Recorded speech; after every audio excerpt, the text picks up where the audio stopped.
Okay. Hey, welcome, and could you introduce yourself? Yeah, hi. I'm David Bocock. I'm the former pastor at the Cresskill Congregational Church and the founder of the Rainbow Cafe, New Jersey's largest LGBTQ youth support group. I'm now serving a church in Homedale, New Jersey. I moved after a long time in Cresskill.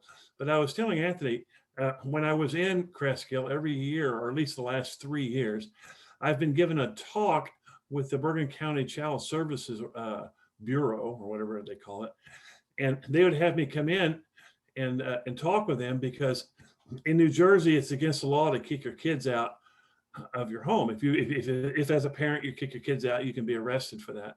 And so what they would do is they often had parents come in when their kids would self-identify as lesbian or gay or transgender, and they would bring the kids in to the child welfare services and say, we don't want these kids anymore. We're disowning them. We're turning them over to you. And these social workers were horrified by this experience, and they wanted to know how they might respond to that. So we would have a lot of questions. And I remember the first year I did this, the reason why they asked me to be there, excuse me, was not only because of my work with the Rainbow Cafe, but also because I'm a pastor. Because oftentimes the people who would turn in their kids were very, very religious, and they would say, my religion doesn't allow this to happen. This kid is going to go to hell. It's going to poorly reflect upon me when I stand before God. And these social workers were going, are you even serious? They couldn't even comprehend the religious piety that these people would disown their children over this issue and then turn them away and say, we don't want them anymore, with the kids standing right there. And so they would ask me, how do we deal with this? Because we're not really allowed to talk about religion. So, so the social workers' hands are tied by the state when talking with these uber religious people about, we don't want our kids anymore because our religion tells us that this is sinful. These kids are going to go to hell, and they don't want God to look poorly upon them. And so I would give these lectures for about an hour and a half, 2 hours, and with a whole bunch of social workers, and we would come up with some creative ways to shame the parents and let them know that they're being hypocritical by asking them, well, are you a perfect religious person yourself? Do you think God? Do you think your God is going to appreciate this effort?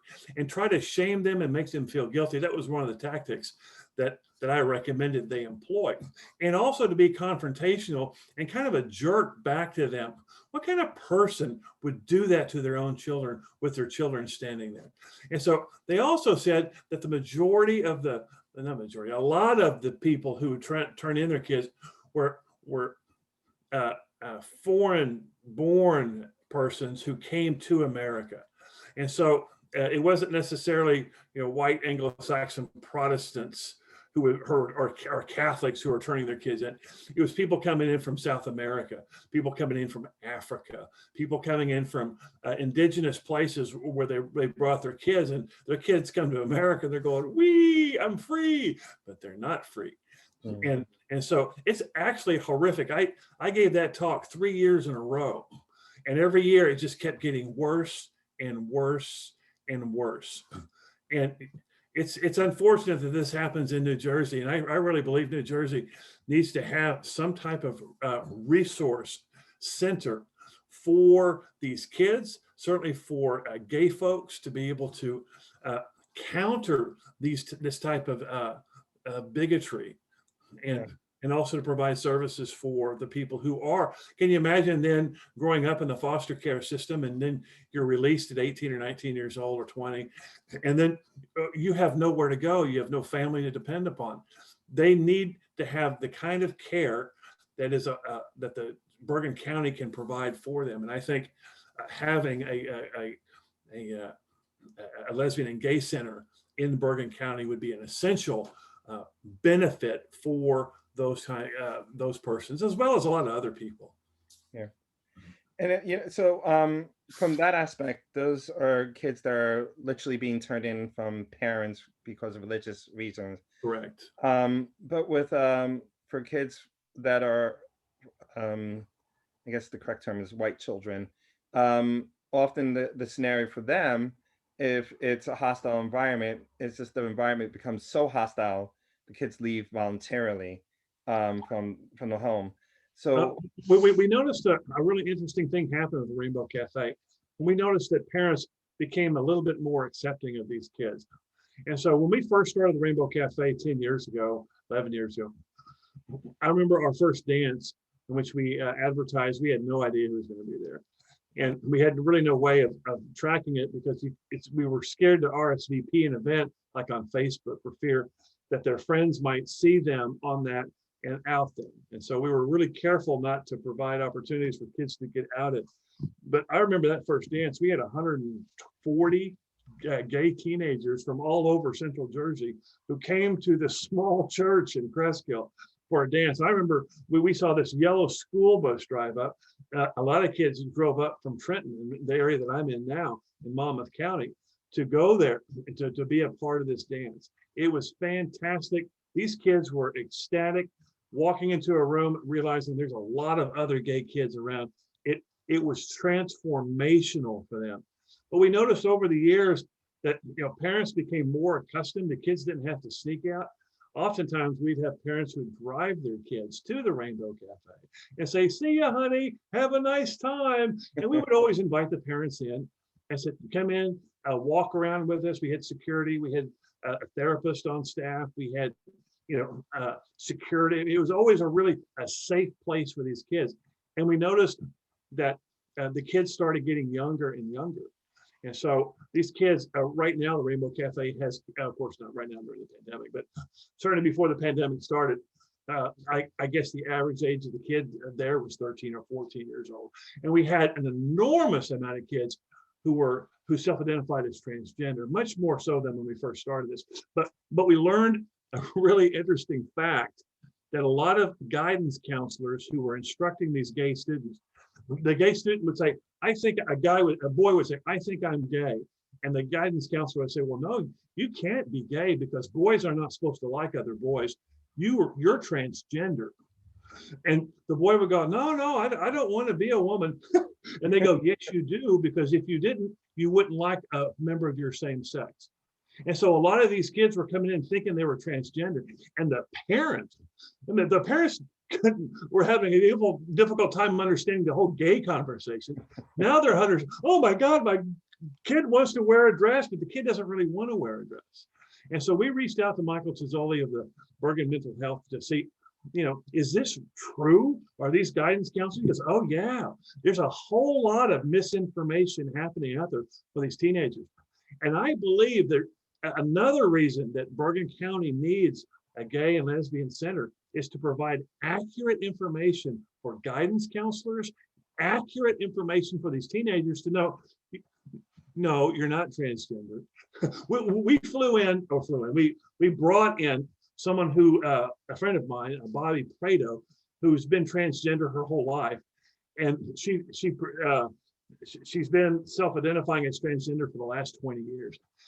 And we had to bring Bobby in to say, listen, she's known she's transgender since she was 5 or 4, right? These kids who are just thinking, well, I was just thinking, last week that maybe I'm transgender. That's not how that works, right? But they're being misinformed by uninformed guidance counselors who are probably sometimes maybe a little bit religious too. And I'm all religious too. I'm all for religion because I'm a pastor, right? But they were misinformed religious people who are confusing these teenagers. Another reason that a lesbian and gay center in Bergen County would provide an opportunity for these kids to be educated correctly. Now, the Rainbow Cafe does that. And I know other organizations do that, but there needs to be a hub. If you don't mind me bringing this in, I think it is essential in Bergen County to provide a lesbian and gay center at any cost. Maybe you can do it, I think, pretty reasonably. But if you found a place to meet and you had people that ran it, and if you need help doing that, I can help direct you. And I'm sure you know, Anthony, the right people to talk to. But I can also be of help, even though I'm in Monmouth County, where there's a lot of gay people here and a lot of secret gay people here, which is kind of kind of crazy. Mhm. So one of my earliest memories when I remember when I came to to the Rainbow Cafe, I remember talking to a young child. I think she was maybe 10 or 11 Uh, at the time, and she was being bullied. And I don't think she quite understood. Like she knew she was different, but I don't think she knew to the extent of how what a lesbian or a transgender. She just knew she was different, and she was an LGBT person. And listening to her, um, truly seeing her look terrified, but then talking about how people are calling her, dyke and putting garbage on her classmates and telling her to kill herself. And it really ripped my heart out. This poor child. And the fact that often the people there they didn't know how to handle the situation, so their response was to ignore it. And, I'm sure you've heard that story over and over and over again. So the faculty or the teachers, instead of dealing with it, they will blame the kid who's being bullied, or they'll ignore the kid that's being bullied. Um,